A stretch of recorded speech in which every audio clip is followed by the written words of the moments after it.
नमस्कार दोस्तों, मेरा नाम मयंक है और स्वागत करता हूं आपके अपनी यूट्यूब चैनल हिंदी पाठशाला में। जैसा कि आपको पता है कि जीआईसी, जीडीसी और एलटी को हम टारगेट करते हुए उसके मेंस के आंसर राइटिंग को भी ध्यान में रख के लगातार पढ़ रहे हैं। तो पिछले क्लास में हमने पढ़ा था कि किस तरह से लोनजाइनस के उदात्त सिद्धांत अगर प्रश्न में पूछ ले तो उसको आंसर राइटिंग में कैसे लिखेंगे। आज हमारा प्रश्न है भाषा को लेकर के, और प्रश्न कुछ यूँ है कि राजभाषा की संवैधानिक स्थिति पर अपने विचार को प्रस्तुत कीजिए। ये हमारा आज का प्रश्न है। तो अगर चैनल पर नए हैं तो सब्सक्राइब कर लीजिए ताकि आपको सारी नोटिफिकेशन सबसे पहले मिलती रहे। और लगातार हम इस 100 प्रश्नों की सीरीज में 100 प्रश्न पे चर्चा जरूर करेंगे। तो ये हमारा आज का हमारा दूसरा प्रश्न है, और ये प्रश्न एक बार पूछा भी गया है, इसलिए मैं इसको लेकर के आया हूँ। तो अब इसको हम पढ़ेंगे और किस तरह से देखेंगे, किस तरह से हम लिख सकते हैं इस प्रश्न का उत्तर कि राजभाषा की संवैधानिक स्थिति पर अपने विचार प्रस्तुत कीजिए। सीधे हमको मुद्दे पे आना है, बहुत ज़्यादा भटकाना नहीं है। खास करके भाषा संबंधी प्रश्नों को तो सीधे हमें जो भी प्रश्न में पूछा गया है वहीं से स्टार्ट करना चाहिए। तो लिखते हैं कि भारतीय संविधान के भाग 5, 6 व 17 में राजभाषा संबंधी उपबंध हैं। भाग 17 का शीर्षक राजभाषा है, जिसमें अनुच्छेद 343 से 351 तक संघ की भाषा, प्रादेशिक भाषा, उच्चतम व उच्च न्यायालय आदि की भाषाओं से संबंधित निर्देश हैं। वहीं अनुच्छेद 120 और 210 में संसद व विधान मंडलों की भाषा के बारे में बताया गया है। राजभाषा संबंधी प्रावधान निम्न है। अब वो कौन कौन से प्रावधान हैं, एक एक अनुच्छेद के अनुसार यहाँ पे हमको मेंशन करना होता है। तो सबसे पहले हम देखेंगे अनुच्छेद 120 एक, संसद में कार्य हिंदी या अंग्रेजी में होगा, किंतु विशेष परिस्थिति में मातृभाषा में विचार करने प्रकट करने की अनुमति होगी। यानी कि संसद में जो कार्य होगा वो तो बाइलिंगुअल होगा, हिंदी और इंग्लिश में, लेकिन अगर कोई ऐसा विशेष अ, स्थिति बनती है तो वहाँ मातृभाषा में अपने विचार को प्रकट करने की अनुमति होगी। तो ये हमें देता है कौन सा, अनुच्छेद 120। अब दूसरा देखेंगे प्रावधान, और ये सब लाइन बाई लाइन हमको करना करना रहता है। तो 120 दो में क्या है कि संविधान के आरंभ में 15 वर्ष बाद या अंग्रेजी में हट जाएगा। यानी कि 15 वर्ष के बाद, संविधान के 15 वर्ष के बाद अंग्रेजी हट जाएगा, ऐसा प्रावधान 120 दो में किया गया था, लेकिन अभी तक वो हट नहीं पाया। अब देखिए राजभाषा, ये हमारी राजभाषा है। खास करके जब इस तरह से हम फ्लो चार्ट के माध्यम से बनाएंगे तो जो भी आंसर मतलब आंसर राइटिंग मेंस की जो कॉपी चेक करने वाला परीक्षक होगा हमारा, वो उबाऊ नहीं होगा, तुरंत वो इसके सेंट्रल आइडिया को समझ जाएगा कि लिखने वाला अभ्यर्थी क्या कहना चाहता है, किस तरह की मानसिकता को लेकर के लिख रहा है। फ्लो चार्ट से हमको अपनी बातों को प्रकट करने में भी आसानी होती है, और जो हमारी कॉपी चेक करने आता है उसको भी आसानी होती है। तो आप देखिए कि राजभाषा अब कैसे, तो 120 भाग 5 में संसद की भाषा आता है, 210 भाग 6 में विधानमंडलों की भाषा, 343 344 केंद्र सरकार की भाषा, और राज्य सरकारों की भाषा 345 347 से, मतलब कि ये सारे नीचे एक्ट लिखे गए हैं। अनुच्छेद 120 में जो संविधान के भाग 5 में है वो संसद की भाषा की व्याख्या करता है। अनुच्छेद 210 जो भाग 6 में है वो विधानमंडलों की भाषा की बात करता है, और वहीं अनुच्छेद 343 और 344 केंद्र सरकार की भाषा की बात कर रहा है। राज्य सरकार में भाषाओं की स्थिति अनुच्छेद 345 से 347 के माध्यम से प्रकट हो रहा है, और हाई कोर्ट और सुप्रीम कोर्ट की भाषा 348 और 349 में निहित है। तो आपको ये चीज़ें याद रखनी है कि कौन से अनुच्छेद से कहाँ की भाषा का उल्लेख किया गया है। केंद्र सरकार 343 344, राज्य सरकार 345 से 347, हाई कोर्ट और सुप्रीम कोर्ट की जो भाषाएं हैं वो 348 और 349 में उल्लेख किया गया है।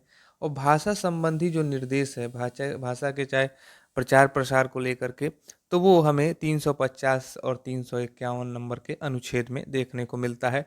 तो इस फ्लो चार्ट के माध्यम से हम पूरे राजभाषा के संवैधानिक स्थिति को भी समझ सकते हैं। तो आप इस फ्लो चार्ट का एक स्क्रीनशॉट भी ले सकते हैं, अपने नोट्स में इसको बना भी सकते हैं।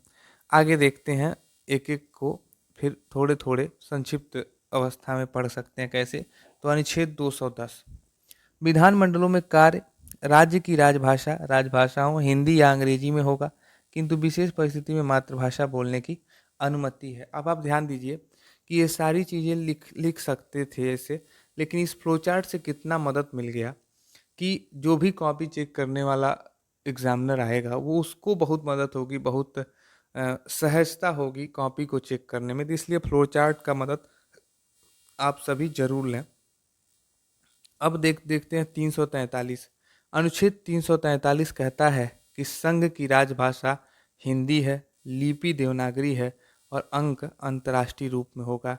ये सबसे महत्वपूर्ण अनुच्छेद है कि राजभाषा हिंदी को दर्जा देता है कौन, अनुच्छेद 343। लिपि को देवनागरी मानता है और अंक हमारे अंतर्राष्ट्रीय होंगे। अनुच्छेद 344 आता है, संविधान के आरंभ से 5 व 10 वर्ष बाद राष्ट्रपति द्वारा राजभाषा आयोग का गठन, जिसकी सिफारिशों पर राजभाषा समिति अपना राय राष्ट्रपति को देगी। अब आप ध्यान दीजिए कि प्रथम राजभाषा आयोग 1955 में आया था और उसके अध्यक्ष थे बीजी खेर। राजभाषा आयोग सबसे पहला जो आया था 1955 में, बीजी खेर उसके अध्यक्ष थे। आप यहाँ चाहें तो एक लाइन में नीचे मेंशन कर सकते हैं, लेकिन 344 जो है वो राजभाषा आयोग राष्ट्रपति के द्वारा गठन करने का निर्देश देता है। 345 की अगर बात करें तो विधानमंडल राज्य में प्रयुक्त किसी या किन्हीं भाषाओं या हिंदी के प्रशासनिक कार्यों के लिए स्वीकार करेगा, अन्यथा अंग्रेजी का प्रयोग यथावत चलता रहेगा। 346, संघ द्वारा निर्दिष्ट भाषा दो राज्यों या संघ व राज्य के बीच पत्र आदि की भाषा होगी। यदि दो या अधिक राज्य चाहे तो हिंदी का प्रयोग कर सकते हैं, यानी कि दो राज्यों के बीच जो डॉक्यूमेंट्स के लेन देन की बात होगी, जो डॉक्यूमेंटेशन होगा, जो पत्र आदि की पत्राचार होगा, वो हिंदी भाषा में हो सकता है। ये 346 नंबर का अनुच्छेद कहता है। 347 कह रहा है कि यदि किसी राज्य की जनसंख्या का पर्याप्त भाग यानी कि 30% चाहता है कि उसकी भाषा को मान्यता दें, तो राष्ट्रपति के निर्देशानुसार शासकीय मान्यता दी जा सकती है। जैसे आप देखिए कि उत्तराखंड में संस्कृत को राजभाषा का दर्जा मिला हुआ है, उत्तर प्रदेश में हिंदी और उर्दू को है, बिहार में भी हिंदी और उर्दू को है। तो इस तरह से अगर वहाँ की एक समुदाय जो अपनी भाषा को दर्जा दिलाना चाहता है, खास करके 30% उसकी संख्या हो, तो राष्ट्रपति उसको दे सकता है, ऐसा 347 कहता है। 348 नंबर का जो अनुच्छेद है वो, जब तक संसद अन्य उपबंध न करे तब तक हाई कोर्ट और सुप्रीम कोर्ट की सभी कार्यवाही अंग्रेजी में होगी, किंतु राज्यपाल राष्ट्रपति की पूर्व अनुमति से उच्च न्यायालय की कार्यवाही हिंदी या उस राज्य की अन्य भाषा में प्राधिकृत कर सकेगा, परंतु यह निर्णय आदेश पर लागू है। अब आप ध्यान दीजिए कि यह 348 में प्रावधान है कि सुप्रीम कोर्ट और हाई कोर्ट में अंग्रेजी में तो होगा जो भी उसका डिबेट होगा, लेकिन उसके बाद उसमें राष्ट्रपति और राज्यपाल की पूर्व अनुमति से उसमें कार्यवाही जो है हिंदी में किया जा सकता है। उसके बाद आर्टिकल 349, संसद राष्ट्रपति के पूर्व मंजूरी से राजभाषा से संबंधित संशोधन विधेयक प्रस्तावित करता है। अब इसको भी याद दीजिए कि राजभाषा से संबंधित जो संशोधन होगा संविधान में, वो 349 उसको मान्यता देता है। 349 नंबर का आर्टिकल मान्यता देता है। अब आर्टिकल 350 आता है, भाषाई अल्पसंख्यकों की रक्षा के लिए राष्ट्रपति विशेष अधिकारी नियुक्त करेगा, प्राथमिक शिक्षा मातृभाषा में दी जाने की सुविधा सुनिश्चित की जाएगी। अब जो भाषाई रूप से अल्पसंख्यक है, चाहे वो आप ध्यान दीजिए कि अभी भी बहुत सारे बोलने वाले जो भाषाई अल्पसंख्यक है, छोटी छोटी जो भाषाएं बोली जा रही हैं, चाहे संथाली हो, इस तरह की जो आदिवासी भाषाएं भी हैं, उसकी रक्षा के लिए एक विशेष अधिकारी राष्ट्रपति के द्वारा नियुक्त किया जाएगा।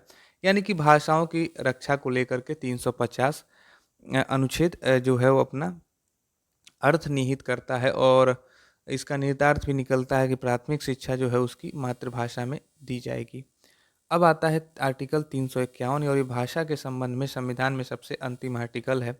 तो संघ हिंदी का विकास व प्रसार करे। हिंदुस्तानी व 8वीं अनुसूची में शामिल अन्य भाषाओं में, 8वीं अनुसूची में कितनी भाषाएं हैं? 22 भाषाएं, और ये 17वीं भाग में है। तो 22 भाषाओं की को के विकास और प्रसार का जो मान्यता देता है वो आर्टिकल 351 देता है। इस तरह से समग्रतः यही राजभाषा से संबंधित संवैधानिक प्रावधान हैं जिनमें अनुच्छेद 344 एक व 351 में 8वीं अनुसूची में विनिर्दिष्ट भारतीय भाषाओं का संदर्भ है। इस तरह से हमने देखा कि 120, 210 और उसके बाद 343 से लेकर के 351 तक संविधान में संवैधानिक अनुच्छेदों के द्वारा भारत की राजभाषाओं से संबंधित जितने भी नियम और शर्तें हैं और राजभाषा की संवैधानिक स्थिति को ये प्रकट करता है।